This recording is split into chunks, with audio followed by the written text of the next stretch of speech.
So I had all this energy, all this trauma, all this aggression in me that I couldn't really vent in a proper way. So out of boredom, or so I thought at the time, I started to drink. And all the kids around me were also drinking because they're also all bored out of their brains. I mean, when you're that drunk, you could literally murder someone and not even know it the next day, you know? Exactly. So they told me, actually, you were very peaceful. You're a bit too peaceful because you fell asleep on the fucking rail tracks. Your dopamine levels are totally screwed up. So alcohol gives you that fake promise. Oh, look, I'm here for you. You can calm down. Your head is not doing overtime. You're not overthinking. You're calm. You can even manage your life quite well until you can't anymore. This is Rock Bottom with Ryan. No sugarcoating, no filters. The pain, the chaos, the truth. No bullshit. Just recovery.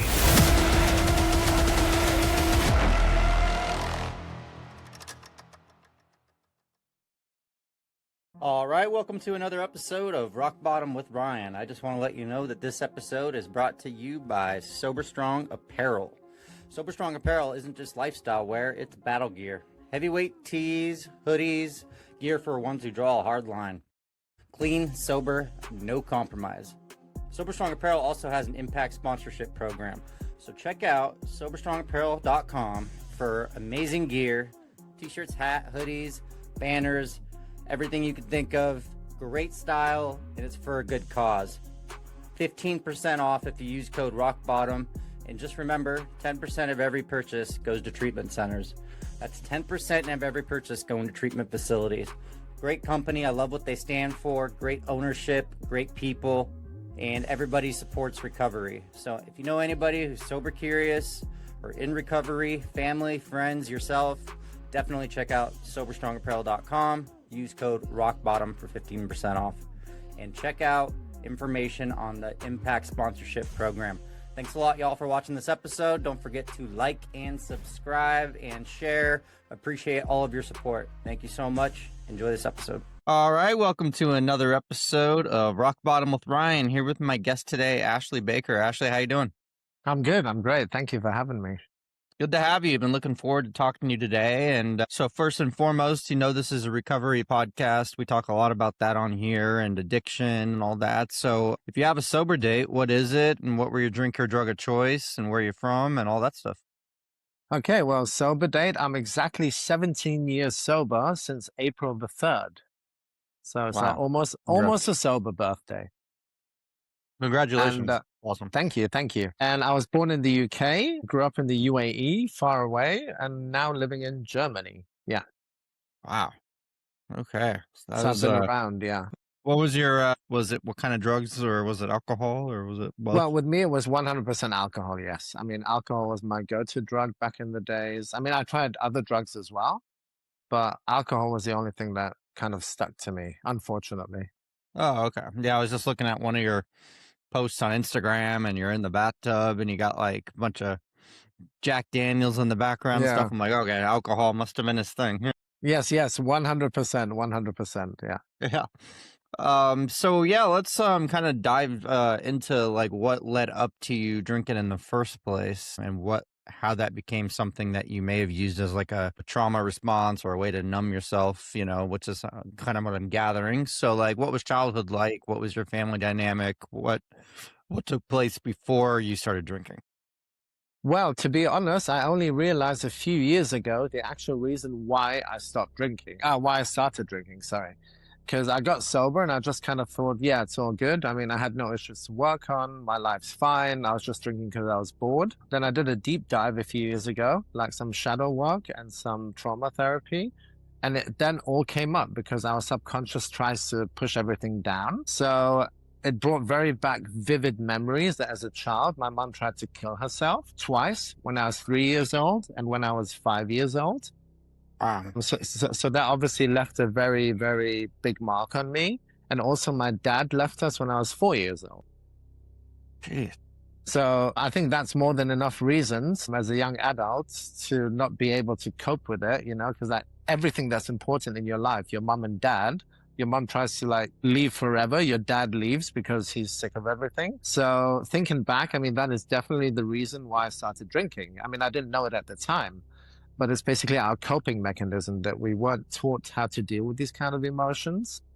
And a very sad story, but I wouldn't say I'm over it, but I can talk openly about it. I'm working on it still. And that's the key to recovery in my eyes. What was like what were you like as a kid? Were you like say happy? Were you suffering from anxiety, depression yourself? I mean, coming from a complicated household, what was it like for you? How were you growing up, like going into Yeah. school and stuff like that? Yeah.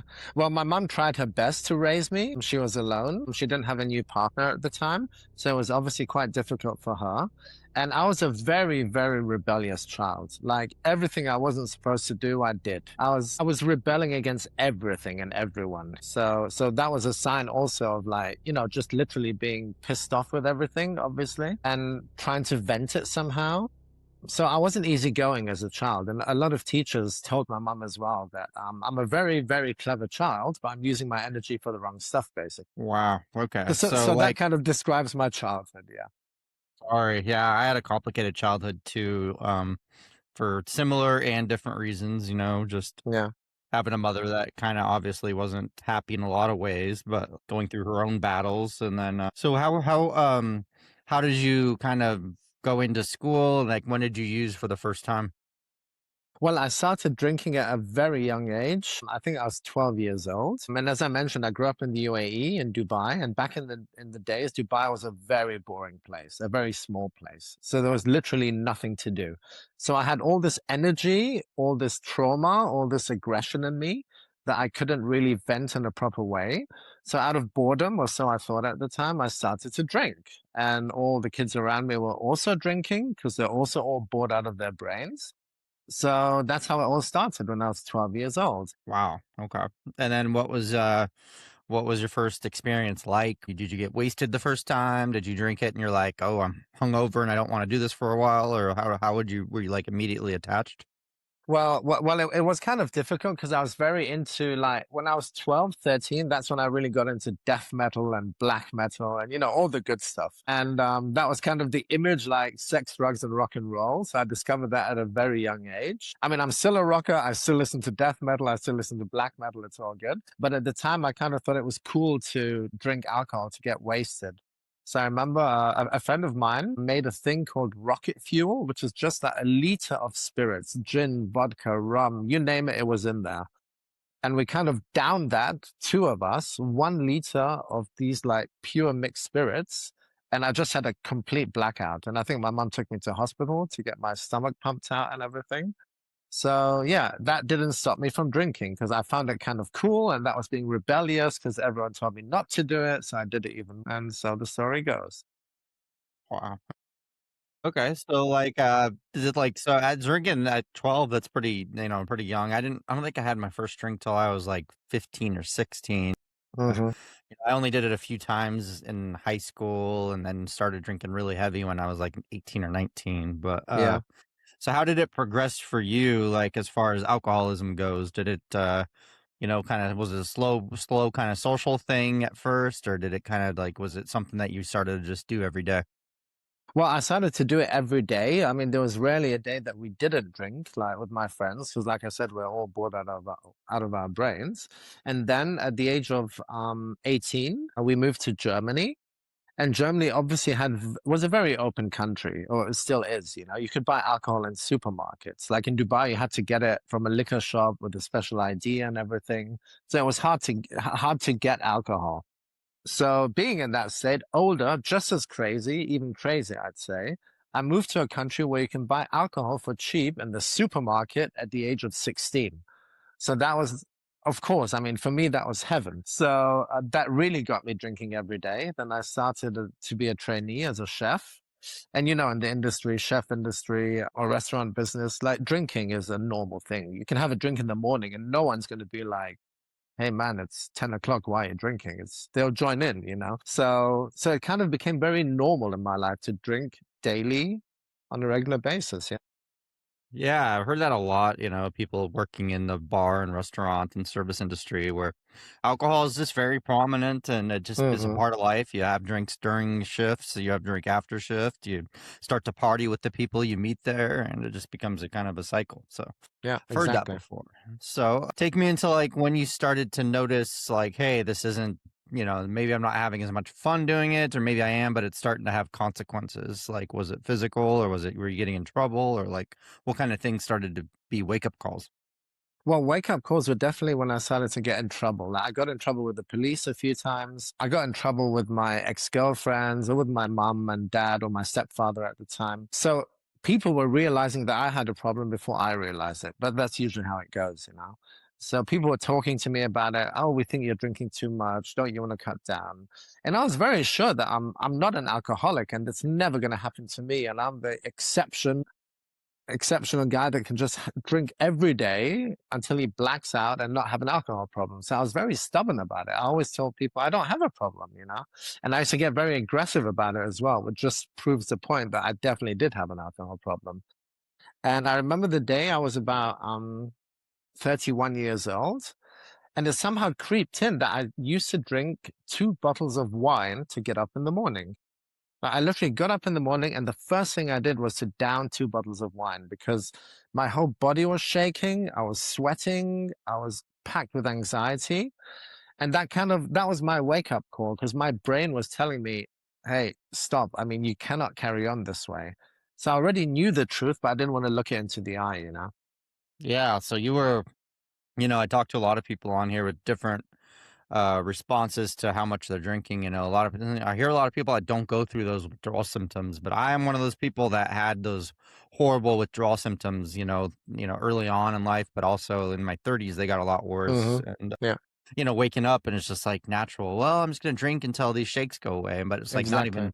not even really fun anymore because you're No, drinking that much alcohol, and that much alcohol would have gotten us, pretty wasted back in the day, like we yes. would have had fun with it, Yeah, but now we're just drinking to like maintain, and exactly. that's Exactly. And frustrating. that's very scary. Like, because I used Yeah. to drink 2 bottles of wine to get up in the morning.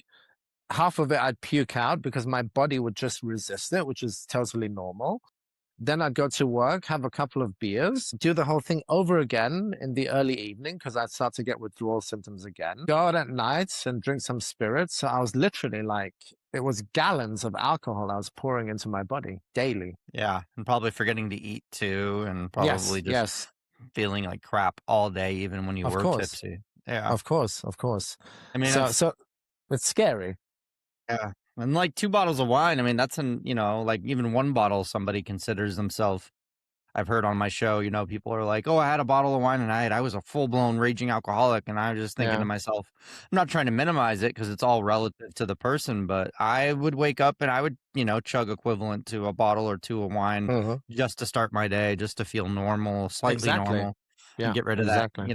hair of the Yeah. dog that bit you. And it's like, then I would just continue the cycle. I wouldn't learn my lesson, and it sounds like, yeah. So take Same, me same, same. yeah. So take me through like what say at your worst, what was 24-hour period like from waking up to going to bed? Yeah, like my worst was literally getting up in the morning, drinking those 2 bottles of wine, and literally having no more memory of what actually happened. Like between 30 and 33, I can't even remember what happened. Like that period of my life is completely gone. And I remember that I woke up once in a jail cell the next day and I was panicking, like literally I was screaming for the police. I'm like, guys, what happened? What did I do? You know, I was really so scared because I had no idea what I had done. I mean, when you're that drunk, you could literally murder someone and not even know it the next day, you know? So Exactly. they told me, actually, you were very peaceful. You're a bit too peaceful because you fell asleep on the fucking rail tracks. Can you imagine that? Like, I was so drunk that I blacked out on the rail tracks. And about 10 minutes before a train was supposed to pass by, they somehow patrolled, found me, and just pulled me out. I was unconscious and they just took me to jail, to a jail cell for my own protection. And I was like, oh my God. Yeah. That is yeah, it's scary because I'd wake up and blackout, and in my 20s when I had roommates, I could walk out to the living room and be like, "Hey, was I okay last night?" And they would say, "Yeah, you were all over the place. You were putting your arm around people, you were trashed and stuff Yeah, and all that." But then, once I got older and I would just wake up by myself in my place and I'd just be like worried for the first part of the day because like I wouldn't know what I did, and I'd start messaging people and just be like, "Hey, what did I do last night? Did I hurt somebody? Did I, it's a exactly. scary feeling, not, It just is. blacking out." And then I would do the same thing, 12 hours later. So it's one of those things we just don't learn. So, how were your like relationships and stuff going on? Did you have significant others like dating and stuff where like the relationships were based around partying, or like how did that go? Well, I always kind of had girlfriends that were not as bad as I was. They were not into partying. They didn't drink that much. And that was a very weird thing that I could hide it very well. Like towards the end, I used to hide alcohol in the basement. I used to hide it in the kitchen. I used to hide it outside in the garage. I'd tell them, I'm just going to go out and go for a walk or do the washing or do the dishes and just, chug it down quickly. But funny enough, I mean, I always had very good friends and good girlfriends. And I guess they kind of had a role. I guess they wanted to change me or they saw the good in me, perhaps, that not many people did see. And they saw the potential I had, that I'm not actually a bad guy. It's just the alcohol speaking through me and me ruining my life with alcohol. So I had a lot of people that left me during that period, but I had a lot of people that stuck around. And these are friends I still have up to today. And I'm very thankful for, more than thankful. Yeah, that's good that you had committed friends. I still have some friends that even almost a couple years into sobriety, I still keep in touch with. And then I can Yeah. tell they're still loyal friends that stuck with me, during those tough times. Some of them partied with me, but they didn't have the problem like I did. And a lot of my drinking I was doing, obviously I blame it all on myself, but like I would say 3/4 of my drinking was by myself, trying to sneak it from people, hide it from people. Yeah. And then they would see, when I would go out every now and again, they would see what I drank then, which would be still more than them, but they didn't realize Yeah. that I had had, 10 drinks before I came over. Exactly. Yeah. Yeah. Yeah. Yeah. Sounds like you and I were very similar as far as our, how deep our alcoholism went, when Of you're hiding course. it or you're coming up with these elaborate stories as to, oh, I'm going to take the dog on a walk, or I'm going to go out to my car. I forgot Yeah. something, and I'll just start chugging and then think nothing of it and go back in with that buzz. It gets exhausting after a while, It it's is, just, it is, it is. Because you're actually living a lie. I mean, you're living a lie anyway by being addicted to that drug, but also trying to like hide it while still doing it and trying to persuade others that you're not actually doing it. I mean, it doesn't get worse than that, actually. Yeah. it's so true. It's so true. So take me into, I don't, how you were about 33 when you got sober. Yeah. Yes, I'm 48 now. Okay. So No, so I was 32. 32. Okay. Yeah. Cool. So what, how did somebody confront you and you just went to treatment? Did you get into like, what kind of legal trouble did you get into that started to, what kind of things like led up to you wanting to finally get sober? Like, did you have periods of sobriety before that where you tried to quit and then relapsed, or like was it all just one day when you were 32? Well, basically, I didn't have a single day in my life since I was 12 that I did not drink alcohol. I mean, because I thought about it even when I was not sober. I'm like, did I have one day that I didn't drink anything? I didn't. So I drank consistently every single day. And I mean, I did get in trouble with the police, but thankfully no legal problems, so that there wasn't an aftermath of anything bad happening in terms of that. Thank God for that. But I think getting up in the morning, drinking those 2 bottles of wine, I remember I was going to do a trial at a really good restaurant, like a trial day, because I applied for a good job. And I got there and I was looking at my hands, and after 2 bottles of wine, they were still shaking. And I was trying to cut something, trying to listen to all the orders going on in the kitchen. And I realized, like, what the hell? I'm not here anymore. A week ago, I was able to cope with it. I was still there. I was working. I was doing my stuff. And it got to the point when I was like in a dream world. I couldn't even hold a knife because I was shaking so badly. Wow. And that really got me scared and very anxious. And I remember calling up a friend and telling him, I think I need to go to rehab. And he was so happy, like literally, he said, finally. I mean, I've been suggesting that for such a long time. I'll do anything it takes to help you. I'm going to call that place. I'm going to take you there. So that's how.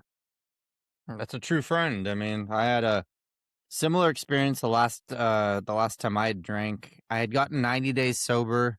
I was Hmm. going to these meetings, and then all of a sudden I just stopped going to meetings, and I just started, like, getting, okay, I can handle drinking, I can be a normal drinker. And I took that one drink and I relapsed for about 2 months straight, Yeah. and it got worse than it was almost Yes. before I had even, Yeah. before I had relapsed. And all of a sudden I'm like, one morning I'm waking up and I'm having my usual drinks to kind of get rid of the shakes and the anxiety. And I drank more than usual.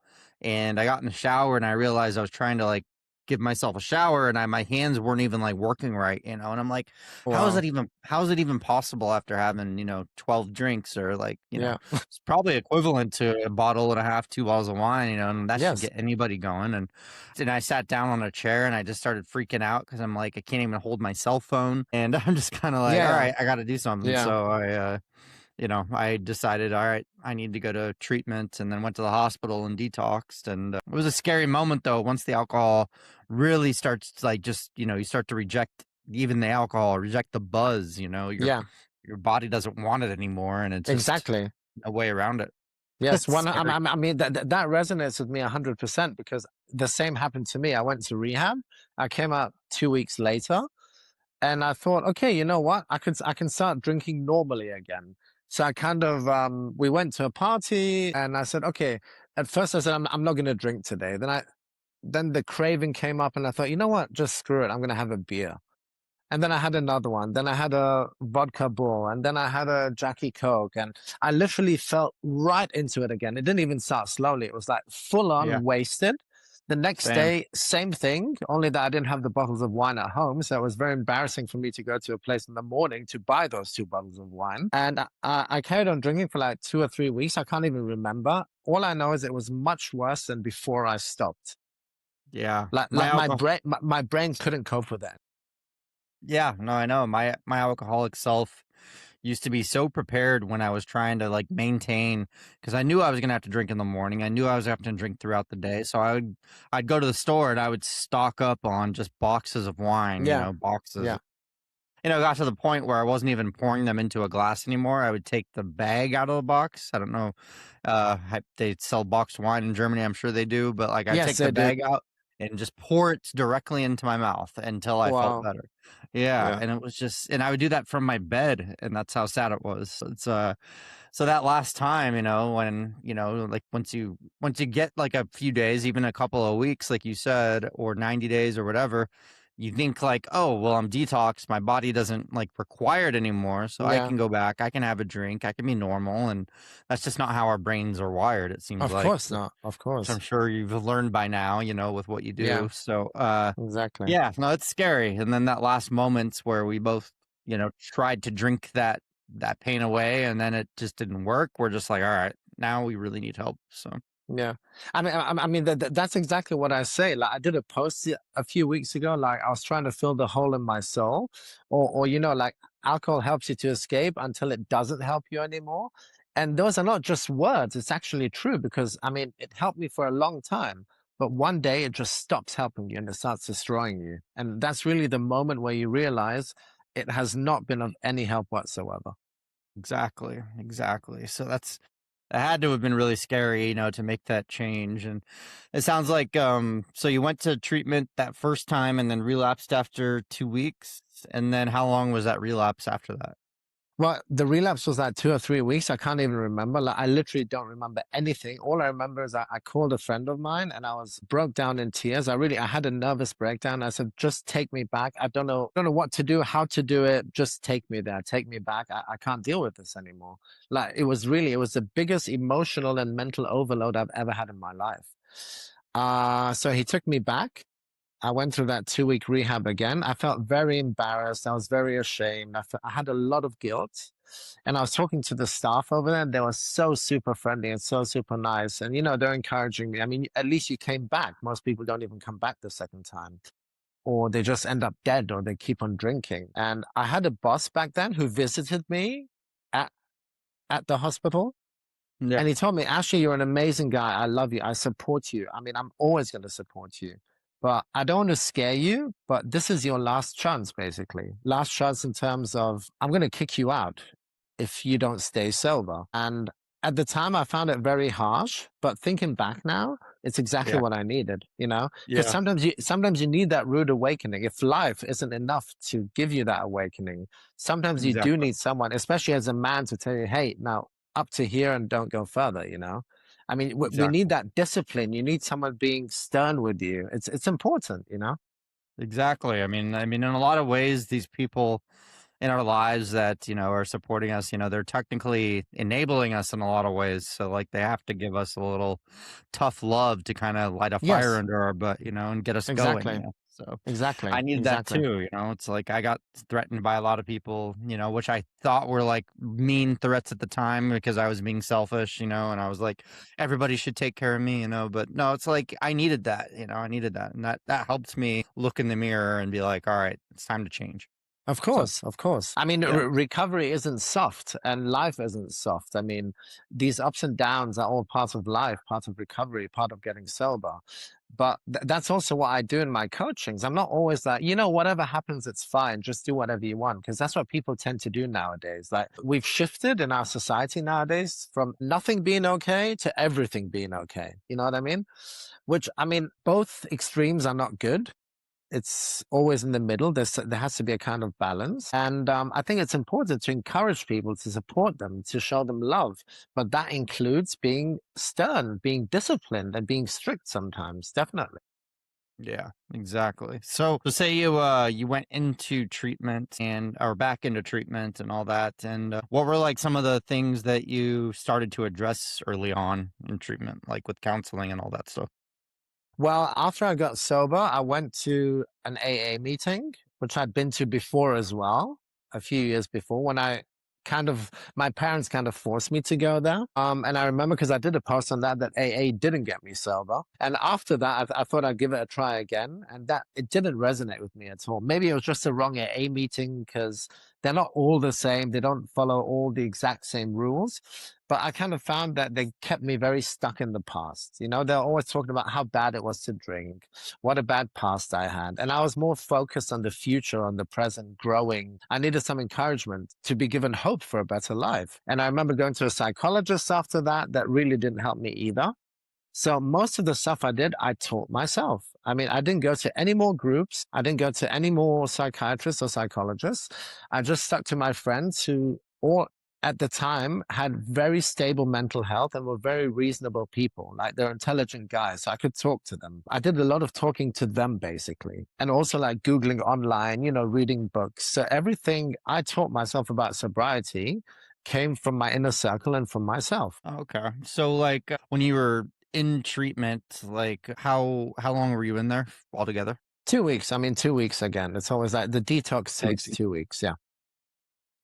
So when you got out, did you have like a aftercare plan, like a recovery plan, like to make sure like relapse Yeah. prevention, all that? Yeah. Yeah. I did. And I went to that once, but it didn't resonate with me because like something inside me was telling me that this is not for me. I mean, it sounds stupid, but I was very clear in my head. Yeah. My whole take on life shifted a lot. So I was always a very spiritual person. So I was praying a lot. I didn't know it at the time that I was actually meditating a lot. I was out in nature. I was traveling a lot. I started to travel like very often. I was working my ass off to be able to afford it. So I was working like 24/7 to earn a lot of money to go to Brazil, to go to Thailand, to go to Bali, to all these different countries. So that's what helped my recovery, seeing other people and different religions and different ways of life. And that wasn't like escaping addiction or cravings. I just knew that my life had improved so much so quickly that I could not swap this for anything in the world, that I would not put it at risk by having another drink. Yeah. No, it's good. How far into your recovery did you start looking into becoming an addiction counselor and all that? Well, that happened 3 years ago. Yes. 3 years ago. Okay. Yeah. So in the meantime, like after getting out of treatment in the last, 14 years before Yeah. becoming a counselor, what were you doing the whole time? Well, I was a chef, and I mean that's my profession. I'm an executive chef. I've run kitchens for the largest part of my life. And it was my passion at the time, definitely. I mean, it's a cool job, you make cool food. I worked in really good places. And as an executive chef, you earn a lot of money. So you can have a good life. Like before I use it to just kind of finance my whole addiction thing, drinking, going out partying, because that costs a lot of money. And afterwards, I kind of used that to be able to travel, and to build myself a good life. Definitely. So I was always a chef. And even though everyone told me you have to change your profession because you cannot be sober and be a chef. And I said, of course I am. And I'm going to prove people wrong. So I was a rebel again, but in a different way.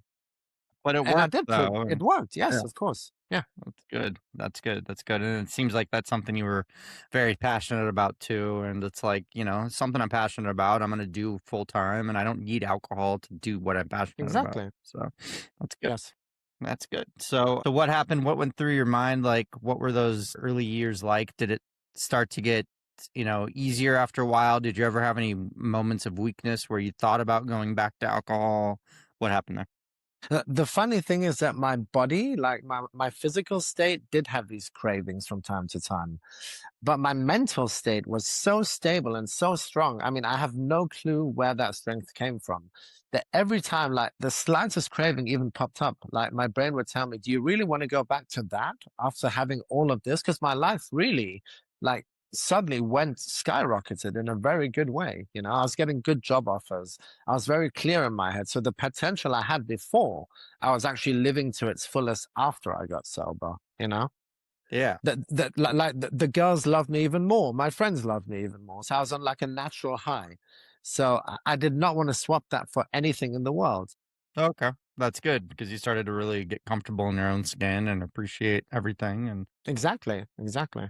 in those years, like early years before becoming a counselor, did you actually start to work on your trauma from childhood and all that? Or did you wait till, it sounded like you waited till recently, but how are you still coping with that stuff without alcohol?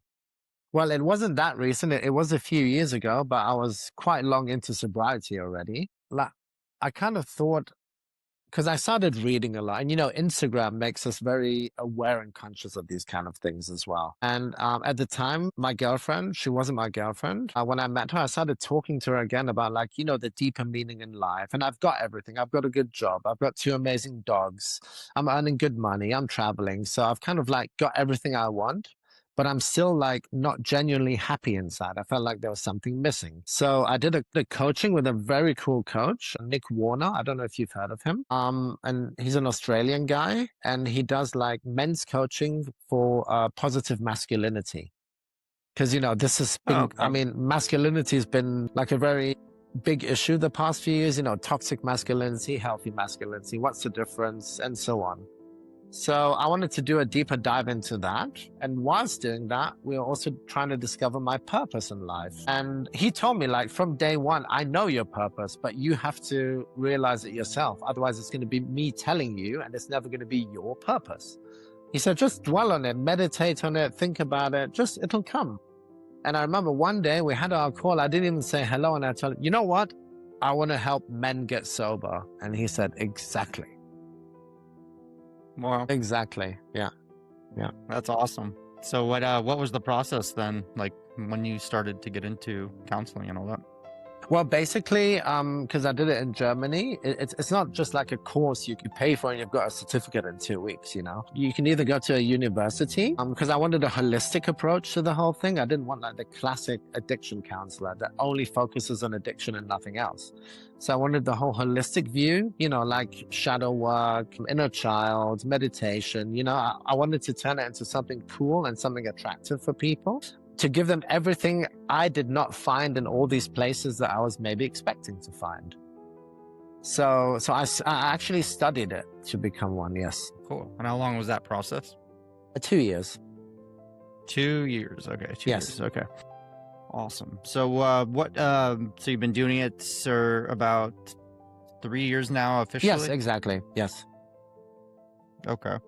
And can you answer some questions about what it's like coaching? Like what are what have you learned? Like what are some of the biggest mistakes people make when trying to get sober? Well, first, I want to say that I started off wanting to help men because I thought like my persona is going to talk to men. You know, they see a guy like me, tattooed, rocker, addiction counselor. He's lived it. So I'm going to get all the men running to me. But it was actually the exact opposite. Interesting. Yeah. Interesting. It Okay. was actually the women that found me very authentic, very open. A lot of them have told me they find me as a very safe space, which is like the most amazing compliment you can get from a woman, you know?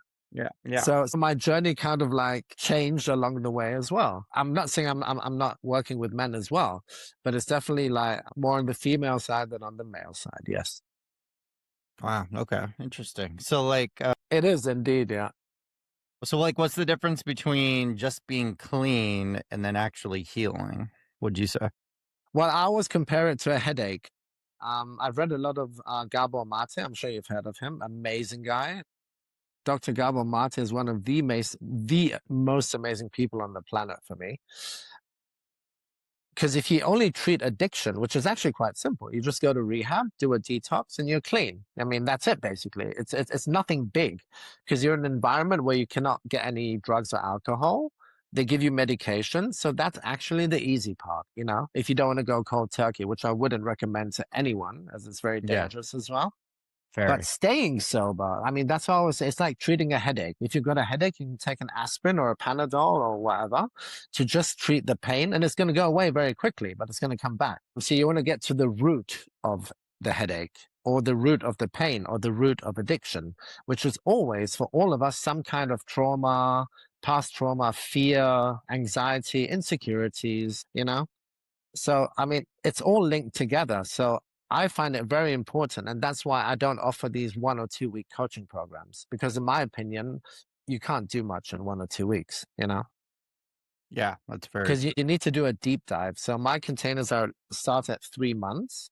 So I do want like people that want to work with me to also be very committed, because at the end of the day, it's about their life and their stability, their mental growth, their nervous system getting stable. Yeah. So it's 3 months where we together do a deep dive through inner child work and shadow work and trauma work to get to the core of addiction. And that is very painful. And it's a very tough journey.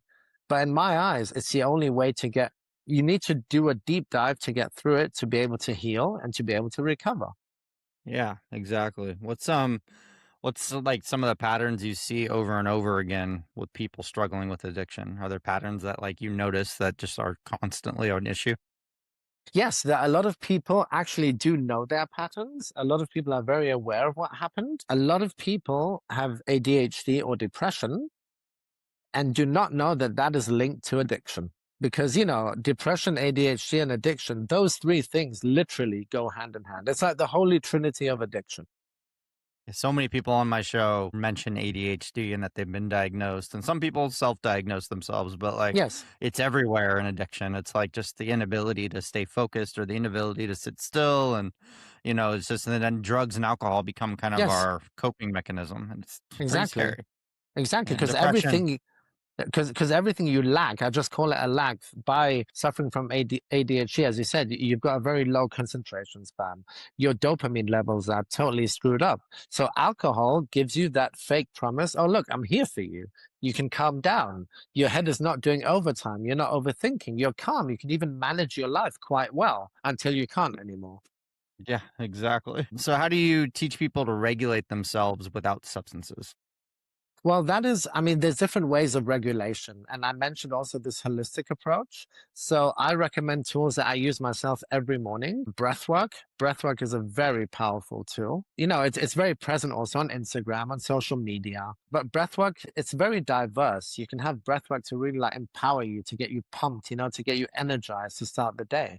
And you can also have like very calm breath work to relax your nervous system. That's almost a form of meditation, which is why I love to combine breath work and meditation, and also working on your nervous system.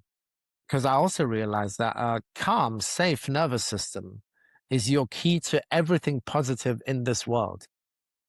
Yeah, I did my first breathwork class a few weeks ago. and it was 2 hours long, and I just didn't know what to expect. I just assumed, we're just going to lay back, close our eyes, but like just the guided breathing and the meditation involved and stuff. And some of the people in the room got emotional. I don't know why. Like Yes. I got emotional too, and kind of started tearing up a little bit. And I'm just like, Yes. wow, this put me into like this amazing place, Yes. where I could finally just like live with my emotions. And I'm not an emotional person naturally, so I needed that to do it. So, but I can see why breath work can be healing in a lot of ways. Definitely, definitely. I mean, what I also do is life force activation. I'm a trained facilitator of that as well, which is also a very useful tool. So that kind of like combines meditation and holotropic breath work. So it puts you in a state that you're asleep, but you're still awake. It's like that second before you fall asleep, basically. And it's joined by music in the background, different tones that kind of activate or reactivate memories. It triggers you. So it's very similar to breathwork or holotropic breathwork. And every time I did that, I mean, I was crying fountains of water, like literally I was crying all the time. And we've all got these emotional blocks in us, blockages, all of us, even people that say they're not emotional, most of them have the most blockages. So you have to get to the core of it. And sometimes you do it by talking, by deep diving, inner child work or trauma work, which takes a long time, which is addressing the issues. I mean, it's a lot about talking and feeling into that. But then you've got things like breath work or life force activation that you can't really explain because it's energy work. So in my Yeah. opinion, you need a mix of both because we don't have to understand everything. Sometimes it can just be a positive energy that changes us in a good way and may unlock your mind to allow you to see things from a different perspective. So that's why I like to do physical work, energy work, addiction counselor work, which is more like on the psychological side, like school medicine, addressing the mental issues. So I think the truth lies in the middle of all of these things. Wow. Okay. Good answer. I really like that. Thank you. Were you going into being a counselor and working with other people? Do you ever, I know this is something people tell me a lot, having a podcast about recovery, talking recovery and stuff. Do you ever kind of have to remind yourself to have self preservation, to remember that you're in recovery too, and to not let your mind get completely fixated on the other people, but still remembering to take care of yourself? To be honest, not at all. I don't want to say I'm past that, but I mean, I do not think of alcohol anymore. And that's what I want everyone to achieve. Because I think the moment, and that's called neuroplasticity, the moment your addiction memory, that can take years, it could take months, it could take days. I mean, you can't really say how long it's going to take, but it usually takes quite a long time. So once you rewire and reprogram your brain, which is, neuroplasticity, also your nervous system regulation, everyone can get to the point that they say, okay, I mean, I'm a recovering addict. I don't call myself an alcoholic anymore. It's not a label that I want to call myself, as that keeps me stuck in the past. So I'm recovering, or I have recovered from it. It's not a permanent thought, because I think the more you keep that present in your life, the more you're likely to relapse. Don't give it more importance in your life right now as a recovered person than you should. Keep it at the back of your mind, like keep it in a drawer at the back of your mind, because you're not supposed to utterly forget it, but don't give it more room than it actually deserves. Oh, okay. Are there any things that you've struggled with helping with people because maybe you can't relate to kind of what they're going through, or do you always kind of figure out a way to find a solution to something? No, no, I mean, we always find a solution. There's no one solution for all or like, one fix for everyone. So that's why all my containers are very individual. I mean, there's certain patterns, every addict has the same pattern. We all have the same patterns. Like we just talked and we had very similar patterns. If someone was like smoking cannabis or weed, it's a different pattern, but at the end of the day, it's still a drug. It's the same kind of addiction. That person's trying to numb the same parts of himself or herself that we did as well. So, I mean, I can relate to almost everything that they're going through because I went through it as well. Maybe not the exact same situation, but the motivation behind it is the exact same. Okay. And are you able to still work as a chef part-time, or do you still kind of incorporate that into your life somehow just to kind of, because that's what you originally were really into, or is that Yeah. just not part of life? No, it's still a big part of my life, but I work at a private school now, an international school. It's a private school, an American school. And I'm in charge of like the catering there, running the kitchens at school. And I love working with kids. I'm trying to educate them as well in terms of like healthy eating, holistic eating. And next That's year right. we might even do like an addiction program because, you know, they call someone in every year to talk to the kids to be careful how much they drink, to be careful with cannabis, because cannabis is legal in Germany nowadays. So I think it's very important to educate the children as well, to not make the same mistakes I did. So I told them, hey guys, by the way, I do this as well. And they were like, oh, wow. So come and do it with the kids because I think they will listen to you. Because I mean, firstly, they know me. They always come to me with their problems because I'm just an open, you know, accessible They person. feel safe with you. Yes, exactly. And I love kids as well of all ages. So I thought, why not use that to kind of educate them and maybe prevent them from making the same mistakes I did. Wow. Okay. Appreciate that. It's great because you're not only working with men and women, female adult addicts, but you're also just making and leaving some kind of positive imprint on the youth as well. So that's really cool. And that So is so it seems important like because you're, yeah, I mean, there's also a lot of young people that hit me up on Instagram as well because they like my videos. It's very rock and roll, you know, it's very edgy, in your face. It triggers a yeah. lot of people. Some people hate my videos, some people love it, but I'm fine with that, you know. I mean, that's exactly what I wanted. I know. Once you reached out and we talked and I looked at your page, I was like, yeah, this has to be appealing to a lot of people, because I think your style and your attitude kind of resonates with a lot of people that, maybe wouldn't imagine themselves being in recovery and living this holistic Exactly. lifestyle and stuff. And it's like, this guy can do it. I can do it too, and it's in Exactly, a good way. exactly, exactly. And Yeah. there's so many young people, like 18, 19 years old from all around the world that hit me up from USA. And I had a guy a few weeks ago from Costa Rica that hit me up in Germany. And they really say, like, you seem like a cool guy. The shit you've been through, that really resonates with us because we actually buy it when we see you talking about that, you know? So that's why I Exactly. always say, just be yourself, be authentic generally in life, anyone. And if you're going to piss someone off, so be it. But there's 20 million other people that are going to love you for what you are. And if they don't, it's fine. But stay yourself always. That is so important. Exactly. No, I like that. And so looking into what legacy do you hope you leave in the recovery space as far as what legacy? That out that all the people that didn't have someone to talk to because they always thought, oh, I'm not going to trust that doctor. I'm not going to go to that clinic. I like to call them the outcasts of society, which is quite a harsh word, but I think you know exactly what I mean. Those are the people I want to reach because that's what I felt like for a long time as well. And those are exactly the people I want to work with, the people I want to give hope and encouragement and, also like rockers the way I am to show them that it is actually possible to be even more rock and roll when you're sober. I mean, look at everyone, Axl Rose, Slash, they're all sober. These Yeah, guys are my idols and it's a cool thing nowadays. It's cool to be sober. it is. And I like that image because you're not like frowned upon, you're not like ashamed to say it, or you shouldn't be ashamed to say it. Say it with pride and just do it for yourself. And it's going to resonate with everyone around you because addiction affects everyone in a good and in a bad way, like It once you does. get sober. Yeah. Do you feel like being in recovery as long as you have and then transferring over to counseling and working with others and stuff, have you feel like you've dealt with your personal traumas as well as you could? Are you actively working on them the rest of your life? Kind of like, recovery is a full-time job for the rest of our lives, but do you feel like Yes. you've really worked on those? At the beginning of the interview, you said that, the last couple of years, I just started realizing how much the trauma affected me. Like, are you Yes. working on that actively? Of course, of course. Like recovery or healing doesn't stop at a certain point. You don't get up one morning and think, cool, I'm recovered. I'm completely healed. It's a lifelong process. And I think it's very important. And that's what my girlfriend shows me on a daily basis. Every time I get up and I think like, oh, I'm in a good place today. I've worked on that. I'm great.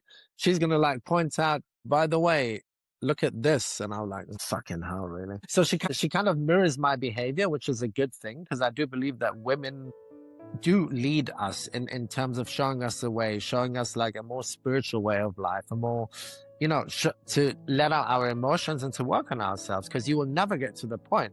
You may be recovered from addiction that you don't need a substance, which I definitely say I'm recovered from alcohol addiction. But in terms of healing as a man, that's something I have to work on every day. Yeah, no, that's a good answer. appreciate it because I mean, it is a full time job, like we say. Yes. And it's like, there's a lot of times the more longer I get sober, the more that sometimes the ego comes in where I'm like, oh, I know a lot now. But at the same time, I'm like, I go to these meetings and I see people with 50 years and they're still actively working on themselves. I'm like, well, I Yeah. guess I have to remind myself. It makes me humble, It's just I got, there's always going to be something that I need to address. Even Yes. now as a sober person and you 17 years, I'm sure you still notice character defects here and there. I still, Of you still course. Of course. experience things, like I Of still course. catch myself being petty sometimes. I still catch myself having grudges or resentments and stuff. And it's just Yeah. one of those things where it's like we really have to constantly work on ourselves. Of course. I mean, in theory, we know how it should be, but it's different in real life, like, okay, someone's pissed off with you, don't react, just take it easy, just mirror their behavior and everything's going to calm down. But maybe you haven't had a good night's rest, maybe something is scaring you, maybe you're anxious, and you will react differently because we're human beings. So I think it's very important not to put too much pressure on ourselves, but also not to be too easygoing with ourselves, because it's important to work on yourself on a daily basis. You have to be a better version of yourself or try and be the best version every single day. And every day you skip is a step back. Exactly. And say somebody like myself or somebody out there like early on in recovery or whatever comes to approach you. What are some of the first questions you ask to decide if you are going to work with them or not? Well, I always ask where they're from, their drinking or consuming habits, and if they're actually willing to work on themselves to get to the root of it or solely work on addiction. I mean, it's a topic I mentioned before, and I tell them it's going to get very uncomfortable. You might hate me, you might scream at me. It's all part of it. It's okay. You should do that, and I want you to do that. But be sure that it's not going to be like a comfort coaching in a wellness spa. Definitely not. Are a lot of the people, obviously everybody's in their different stage of recovery. Yes. Are all the people like sober when you start to work with them, or are there a lot of people approach you while they're in active addiction, or how does that work? Both. I mean, I've got sober curious people. I've got sober people. I've got people that are actually not sober at all, but are willing to work on it. Where I usually advise to do a rehab because that's not something I do. I can't do a rehab with someone. I mean, I'm not a doctor. So I guide them in terms of what to do, which path to go to help them get to a rehab, maybe to do some coaching with them after that, or, like parallel, it's also possible. But it depends on the level of addiction. Because as you mentioned earlier, not everyone that's addicted wakes up with withdrawal symptoms, Yeah, shaking, exactly. sweating. So if a person is in that stage of addiction, I can work with them, definitely. If they're in the stage of addiction that I was in or you were in, I cannot work with them at that time. And that's very important to be very honest to them and to yourself about it, because we have a massive responsibility in terms of that, because you can ruin someone's life. It's so true. Yeah. I mean, it's just I keep track of all the people I talk to and, like what level of alcoholism they are. And it's all, it's all about your own perspective on how the alcohol is affecting your life, whether physically, emotionally, with your family and stuff. And, some people, they don't wake up with the shakes and withdrawal symptoms but they are still by definition an alcoholic. And then there's Of course. people that drank until they lost everything and are homeless and are waking up and are hospitalized and arrested every other Hmm. day. And that's a different thing. But, as an alcoholic who wants to get better, we're all in the same boat. Of course we are, of course. And it's very important. Like I loved what you mentioned earlier, to stay humble. Because if you walk past a train station or something, and you see that guy lying there with his bottle of vodka, and a lot of people are like smirking at him, or look at that guy, or at least they think it. And I always look at them and I think, I'm no better than that guy, and I'd love to help him. We're all human beings. Generally, no one is better than any other person. And I think if the whole world was a bit more humble and just had a bit more love and respect for each other. I mean, this sounds very like hippie preaching style, but it's true. We must stay humble and remind ourselves every day that we're all in this together. So there are different levels of addiction, but the form of addiction itself is exactly the same in the core. 100%. Exactly. Based on a couple closing questions, based on your experience, being sober as long as you have and all you went through as a child and in your addiction, like what advice would you give to people out there right now listening, sober curious, new in recovery? still in active addiction, what advice would you give on your experience? Well, I would just give them the advice to be honest with themselves, which is the most difficult part. To look yourself in the eyes, to do a deep dive into yourself and to ask yourself, am I happy the way I am? I know I'm addicted, but listen to your inner voice and take a step in the direction to heal it, because that will be a massive transformation. Because that's the biggest step, self-awareness. Once you've achieved that very first simple, but also very difficult step, it's going to just unfold, you know? Yeah, exactly. And people are afraid to face their trauma. I was scared as well for years. And it is going to be tough, and you're going to be crying, and it's going to turn the biggest, toughest guy into a little crying baby. But that's okay. That's part of this humbling process, part of working on it. And there is nothing to be afraid of. That's healing, like me, myself. I was so scared to get sober for that exact reason, where I just didn't want to face my traumas. I didn't want to face things that I had been numbing and avoiding for so long. And I was just like, am I going to lose my mind? Am I going to break down? Am I going to be suicidal? Who knows? And it's like, you don't know what to expect, and it's scary, but that's why it's good to, first be honest with yourself, make sure you have the right support system. And obviously, if you can, seek counseling, like with somebody like yourself, and it all adds up. So of course, I had a nice talk a few minutes ago, before we went online now with our podcast, with a very sweet lady. I'm not pushing, I'm not selling anything. If someone wants to work with me, fine. But I'm not like everyone that hits me up. My first thing isn't going to be, oh, you have to do a coaching with me. By the way, here's a contract. No, people can just hit me up and ask for advice. I've got free guides. I like to generally help people. And she told me, talking with you for these 10 minutes have made me so happy and have changed my perspectives today. Thank you so much. Like, I think she wrote me thank you about 20 times, and it touched me. I was very touched, because if I can just have a positive effect on one life, then it's all been worth it, yeah, that's how I feel about the podcast.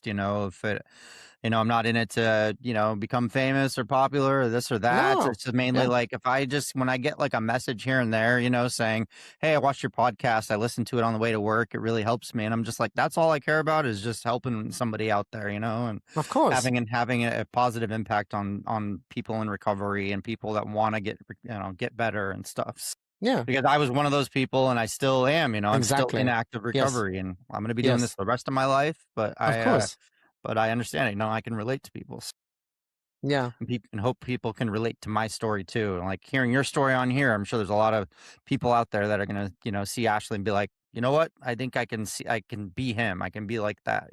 Yeah, exactly. And what I'd like to tell anyone who's watching or listening, to hit me up if they have any questions. I find it important to not be afraid to approach us. I find that so important. And there's no question that's a stupid question. And I don't even have to know their name, where they're from. If they're just struggling, suffering, they just want some advice, or to teach them how to take the first steps, go to rehab, work on yourself. Some people just need simple steps to be explained to them, just hit me up or to hit you up. It's all good, because some people are still very afraid or very anxious because the moment you write a message, you kind of open a door, Exactly. But there's nothing to be afraid of, not at all. On the contrary, Yep. Yeah. That's so true. And that brings me to my next question. If for our listeners out there who want to see your content and see what you do and possibly reach out, what's the best ways to contact you? Well, I've got my email address. I've got the email button, but I think the quickest way is just to DM me. That's what most people do. Okay. On Instagram at what's your exactly. pitch? AshleyBaker.sobercoach. AshleyBaker.sobercoach. Okay. And then and do you use any other platforms or websites or anything? Well, at the moment, I don't. I just use Instagram as my main website, because I wanted to make it a visual thing, and the line of work I wanted to do in terms of how I show my videos and the message I want to send, I use only on Instagram. I do my coachings that I do one-on-one only online. So if someone's like not in Germany, I can do it in person as well, obviously, but otherwise it's an online coaching that I do. And I don't have a website, because I just think nowadays there's no need to have a website anymore, because there's different platforms to use it. Exactly. I have a website, but I'm not even sure, I maintain it pretty well, but I don't even know how many people are actually going to it sometimes. So. Exactly. And it's like, I spend most of my time on Instagram and TikTok and stuff. And I'm just kind of like, okay, well, do I really need a website? Exactly, because Instagram has like, in terms of, a lot of people say it's like losing its value, that they're losing trust in Instagram. But I find Instagram very good as a platform. I mean, as long as you don't go against any rules or any community rules, which should be everywhere on every platform actually, which is just human Yeah, decency, you've got nothing to exactly. worry about, you know? Yep. And a couple final closing questions. What keeps you grounded after 17 years sober? And what's your purpose today?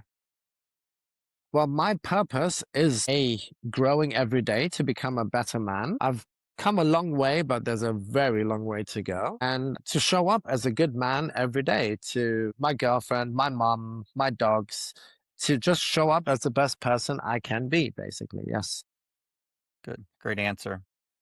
And what keeps me grounded? My practices every morning, like breathwork, meditation, because you actually think of the important things in life, and you actually realize that Yeah, materialistic things are nice to have. I mean, we all know that. We all like nice things, but it's not the essence of happiness, not at all, because happiness comes from within. exactly. And it sounds like a lot of us in recovery, we get into this healthy regiment and like routine. And it sounds like you have one yourself when it comes to holistic approach and breath work, and not just in Definitely. your workplace, but just you're doing it for yourself too. So Of it's course, good. of course. Like my whole life, like, is based on this whole holistic approach. Of course. Love it. It's awesome. Thank you. Thank So you. what, one last thing, do you have any quotes that stand out in your mind that you live by that you'd like to share with the listeners?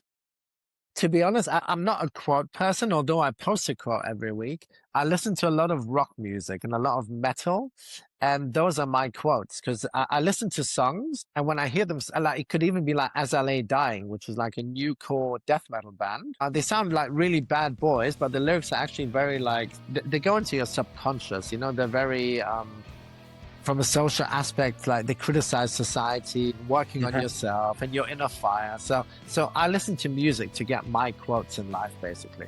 So a lot of my posts are also based on that. Good, good, good, good. So I have to check some of those out then. And yeah, no, I really appreciate talking to you today. And I really like your approach to your recovery and like the kind of edginess you bring to the Yeah. content you bring and stuff. I think it really resonates with a lot of people. And it was interesting. It's nice to, not that I'm happy that you went through what you went through, but like it's nice to meet somebody that understands the waking up and suffering and then trying to drink it away and trying to get rid of those withdrawal symptoms and not being able to. Yeah. And that's kind of like our last straw. And so it's really been really nice talking to you and just kind of very relatable to me and definitely a lot of the listeners too. So thank you, Ashley. Thank you, Ryan. It was great being here. I mean, I love that we have a similar past and that we can really, like, you could relate to a lot of things and I could relate to a lot of things that you mentioned. And I find that amazing. And that's what I like about our community, that it really connects a lot of people. And that's an amazing thing, you know? And getting back to what you said, that you're not happy what I went through. I've healed so much that I am happy that I've been through all of that. Otherwise, I wouldn't be who I am today. So I'm even happy Exactly. for having gone through all of that, I must say. I tell people that too. Like I don't, I don't wish it on anybody, but I also am glad I did because it shaped me into who I am today. And I wouldn't Exactly. be as strong as I am today if it wasn't for those experiences. And Exactly. we got through them 100%. and here we are. Yes, And here we are. exactly. We're trying to help people in any way we can. And we're both becoming, very good at it. And I think people appreciate that. So it's good. Yes, definitely. Thank you. 100%. Yeah. Yeah. Thank you for being on the show today. I really appreciate talking to Thank you, Ryan. And Thanks for the invite. Thanks for the invite. It was amazing. Thank you. of course, thank you. All right. Rock Bottom with Ryan. No bullshit, just recovery.